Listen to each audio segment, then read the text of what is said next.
Howdy, my name is Patrick Blankenship, and today we're going to be talking about this LSC scale I've got behind me, along with the 212GX. So the main purpose of this video is to kind of talk about some of the technical aspects of it and some troubleshooting that you might need to use whenever you might have any issues with the scale. So for this LSC scale, this is a 2-section 6 load cell design. As you can see here, we do have the checkered flooring for cattle, so that way they actually have some place to keep their footing. Along the edges here, we do have about an inch or so gap, so that way whenever it comes to actually washing the mud and guck out of the scale, it makes it very clean. You'll notice above we do have these support bars to actually kind of help the bracing on the sides, so that way if cattle are pushing up against the side, they're less likely to bend these grates. On both sides we do have the locking gates. So for this latch, you can see we have these 2 big guide pins, and then we actually have our handle and our locking pin. There is just a little bit of play here. So what we can do is just pull this latch out and just set it like this. The nice thing is once you're shutting this gate, you can just go ahead and slam it shut. And essentially you don't have to worry about actually coming over here and locking it shut. This is the junction box that we have for this LSC scale. You'll notice down here we have all 6 of our load cells populated down here at the bottom. Up here at the top we have additional spots for 7 and 8. And this actual load cell box technically can have up to 12 load cells, however this one's not populated with it. We do have our trim pods labeled load cell 1, 2, 3, etc. And then also here you can actually see that we have our home run cable connection. It's one thing to keep in mind for these connections. We do try to make sure that everything's run through a rubber grommet. Sometimes what we'll come across is down here at the bottom there's this little puncture plate, and it's easy to just essentially take off the swing nut and pop off that puncture plate instead of having to deal with this actual plastic and rubber grommet. But in the end, it will help keep dirt and grime out of this junction box. It's not very often that we ever see any dirt and grime in here. However, like I said, if that plug is not actually used, sometimes dirt and whatnot can get in here and affect stuff. So one thing to note here is we do have a spot for a grounding lug for the junction box here. On all of our scales, it's highly recommended, if not required, that the scale is properly connected to a grounding rod. So for the load cells for this LSC, we have these SB-20000 SLs. There is 6 inside the scale that's behind me right now. 2 on the far end, 2 in the middle here in between the sections, and then 2 on the very end over there. They're essentially a stand for each of these load cells, and replacement is actually very straightforward. You just jack up the scale where the load cell is, remove the 2 bolts, and essentially just pull the load cell out from underneath and replace it. The wiring for it is in these conduits, these metal conduits here, and essentially all you do is just trace the wire back to the junction box and replace the wires here at the junction box. For this LSC scale, we have 6 load cells. In the event we do have a load cell failure, troubleshooting load cells is very easy. It's very common to what you'd find on a truck scale or even one of our floor scales. We actually want to take a look at each of these individual wires, or cables, let me rephrase, for each load cell. The 2 methods that we have here that are straightforward for checking load cells are removing the white and red wires, which are signal minus and signal plus wires, and actually reading a millivolt value while the indicator is on. So the idea there is we have excitation wire, so the green and black, connected to the load cell, and that is providing power to the load cell. And what we want to look at is the signal coming out of each load cell. And from there we can kind of see if we have a load cell that is going to be outside of that range. The other method that we have here is to actually check a resistance test, and generally this is probably the best way to determine if a load cell is actually bad or not. In order to perform a load cell resistance test, we actually need to remove all of the wires for a single load cell and hook up our multimeter and actually check the resistance between the signal plus and signal minus and the excitation plus and excitation minus. And now we want to do this for every load cell in a system and record those values on a sheet of paper. First off, if you need to call into tech support after you do a load cell resistance test, those values will give us a good idea of what's going on inside the scale. On screen, you can see that the values for those, what we would expect from a good load cell straight out of the factory. Essentially, it allows us to narrow down if we have a bad load cell or not, combined with our signal out test. It'll give us a way to point towards a single load cell in a scale that's actually causing issue. So this is the 212GX Storm, not to be confused with the 212X. This is the legal for trade version here. One of the key features with it is we have this nice large display along with a full function keypad. For the most part, the actual operation of this 212GX is very, very similar, if not identical, to what you would find on like a 210. All of the mode of operations are the same. So the mode of operations we have for the 212GX are normal scale, ID storage, digital fill control, preset weight comparator, check wear, axle wear, and livestock wear. In this configuration here, we would expect this to actually be set up in a livestock wear application to where we can do bulk cattle weighments and actually have a ticket printed out in accordance. So actually we need to enter setup and calibration by removing the setup and calibration access screw here. And then just like the 210 and 205, we actually have to insert a small device to actually enter setup and calibration and press that setup and calibration button. And so for some of the keen eye of you, you might notice that you can actually see some light coming out of these bolt holes here. We don't actually have the bolts installed right now because one of the things I wanted to show you here is to actually get the main board and front assembly out, you actually have to just take those front covers or those front bolts off and fold the front face down. So with the front face folded down, it actually gives you a good access to the inside of the indicator, and you can actually see this plastic enclosure back here. So back here we have our power supply, and we have our main board.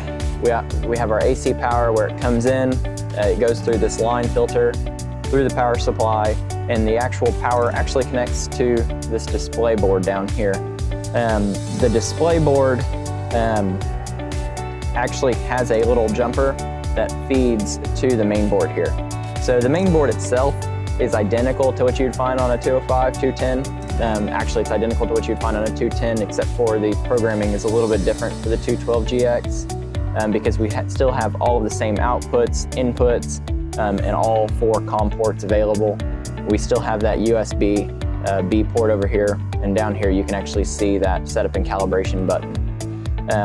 If you ever run into an issue where your 212GX is not powering on, it can be usually one of 2 things. So some of the most common things we ever come across on one of these boards is COM3 is not working. Usually it's because these 2 jumpers here on J4 and J5, they are actually not put to RS-232 or USB properly. The other thing we come across is if we're ever having a scale signal issue. If the 212GX says error AL or error AH, it will not allow you to calibrate. So if you actually go into the setup menu, you're not going to be able to see the calibrate option just because it thinks that there's nothing connected to the scale, or at least it's in an error state, and we need to resolve that error state. For example, most of the time, what we come across there is we might have a nicked wire or just a wire's come loose. Those are generally tend to be the most common things that we see on a 212GX.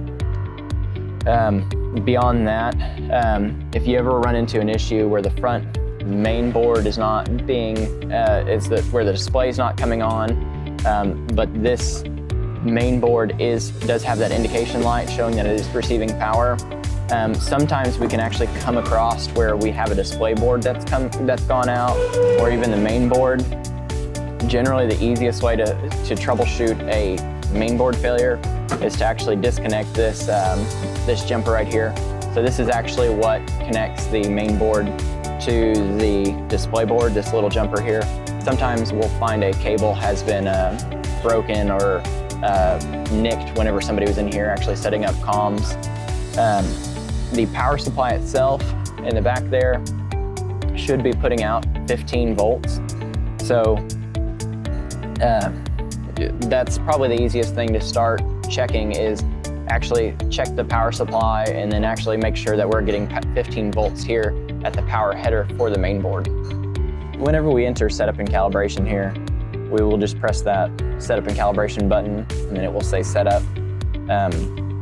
One thing to note here is you can actually cycle through all the sub-menus for the setup menu by pressing that setup and calibration.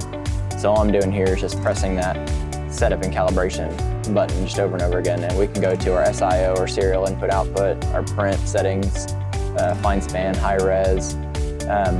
The big thing to note here is, if you notice, I do have this scale connected properly, so it does show the cal menu. So let me go ahead and turn this indicator off.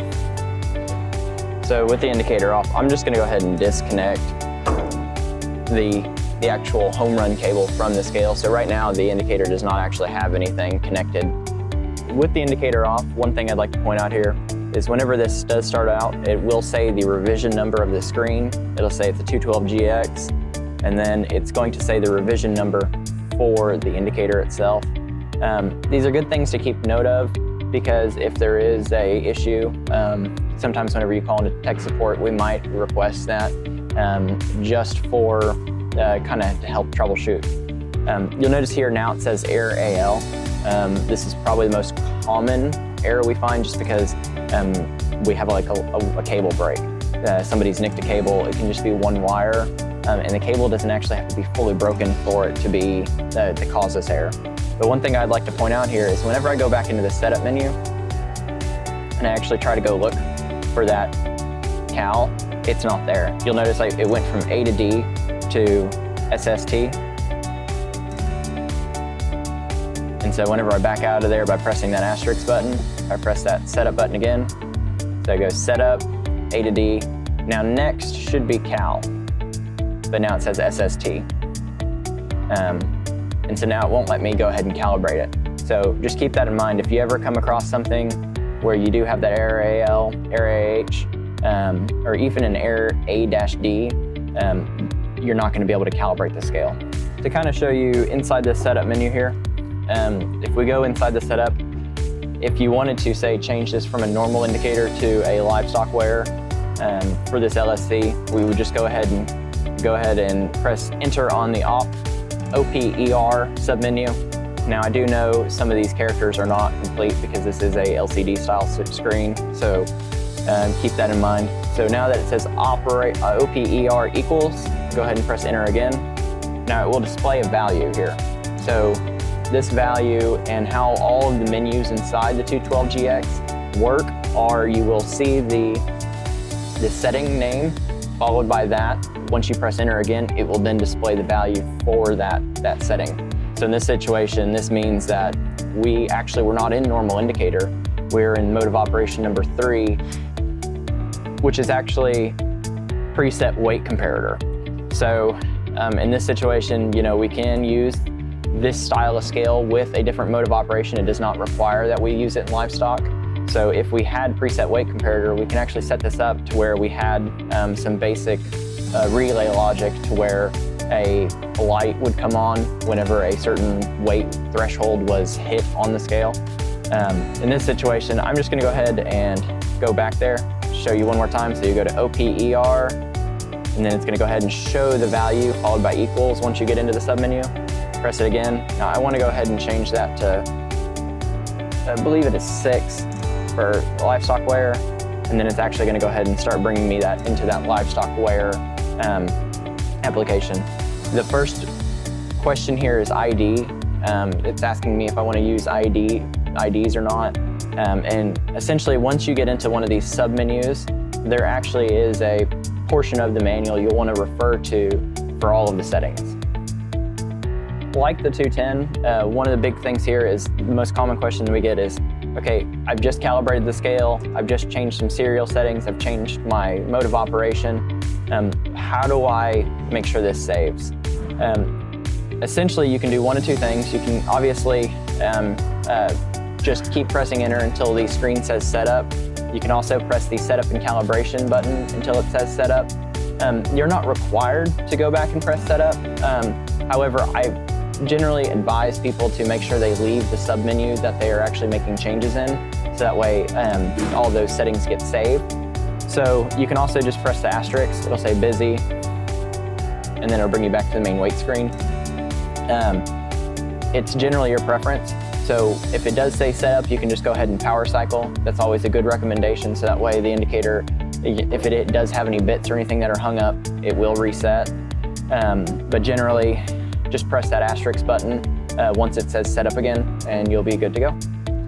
So one of the things we do come across occasionally is where you do need the ability to attach a external button on a 212GX, mainly because the operator's wearing gloves and they're not able to actually come in here and press the tare or the 0 properly.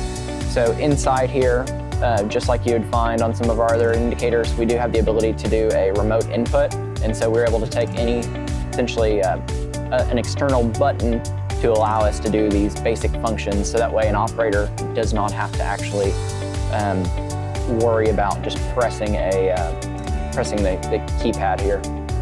Thank you for watching this whole video. If you have any questions, feel free to call into our tech support at 1-866-254-8261 and talk to one of our specialists to actually help determine what's going on with your scale if you have any issues.